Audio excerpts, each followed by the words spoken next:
means in the room. So it means that you're interacting all the time. This isn't just like everything is crowd work.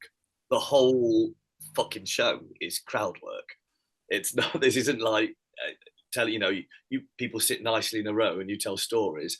Sometimes in a cabaret environment, people are having their dinner served at the same time. You've got a hen party going on in the corner. You've got people, you're having to grab attention in a different sort of way. So to some extent, I suppose the Fringe suits cabaret quite nicely in that sense, because they're not a ready-made audience. I think a lot of people, if they go to a comedy club, it's obviously a very different environment because you've got an audience coming there who go to comedy clubs regularly. You've got a host who knows what they're doing, if you're lucky. You've got the club knows what they're doing. They're creating an environment that is for you. You do Fringe and you have to create that environment. And cabaret people are quite used to having to do that. Okay. So I think it suits us quite nicely, that. Yeah, I would say mainly that's the thing, that the fact that's the big difference with the environments that we work in most of the time. We tend to ask for more money. I'll tell you, okay. I would say that most cabaret artists as well, and I don't mean this with any disrespect, because I'm trying to choose my words carefully. They have a skill, and hear me out, because obviously all comics have a skill as well, but it's more easily, calibrated? What's the word? There's a word for it. It's more objective. So it's like, if you're very good at manipulating cards, you're good at manipulating cards. If you're a good singer, I know that that's subjective to some extent as well. If you can play piano well, if you can trapeze, if you can do all of these things that cabaret people do, you have an advantage already because you're demonstrating a skill.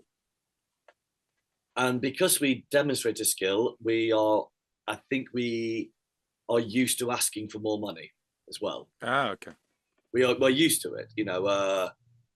I would say for a cabaret slot somewhere, you wouldn't normally do it for less than 150. And that's not headliner. Bloody hell.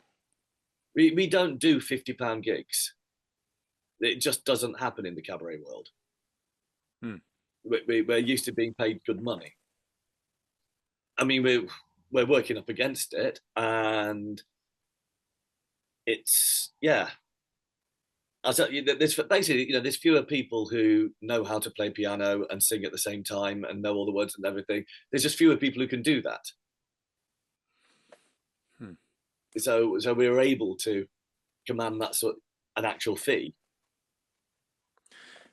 When you're doing corporate, you ask for 600. Or the minimum. What about the audiences? Are they also better and like you charge bigger tickets? I don't think so. No, I think maybe cabaret shows are generally they charge a little bit more for tickets, I suppose. Yeah, maybe 12, 15. Something like that. They're quite expensive to produce, really. If you've got like just Steve Bennett on a stage and that's all you're having to pay for, then great. I mean, comedies are great. Well, if you could get someone who can bring the people in like that, that's fantastic. Yeah. But yeah, not Steve Bennett. I don't mean Steve Bennett. Scott Bennett. I didn't mean Steve Bennett. Oh God. Yeah, we're all paying to see Steve Bennett on a stage. We do. But where was it? Yeah, I don't know if there's more money in one thing or another. I don't know. I know we ask for decent wages. If I'm doing something that I like just playing and singing in a club, then it's like 100 or something. Just if it's a weeknight. But that's just even so, that's plus tips and stuff. We get paid decently. But then again, we don't get the big bucks when we get into the bit. I think comedy has that extra level, doesn't it? Yeah. I don't think most people who work in cabaret. I think we aspire to a middle level. Most of us don't really go. Most of us do it for the shits and giggles. Okay. But we're not looking for fame. We enjoy what we do. Yeah. Isn't that pressure? Yeah, I think comedy. A lot of comedians are hungering for the fame to some extent. Hmm. Is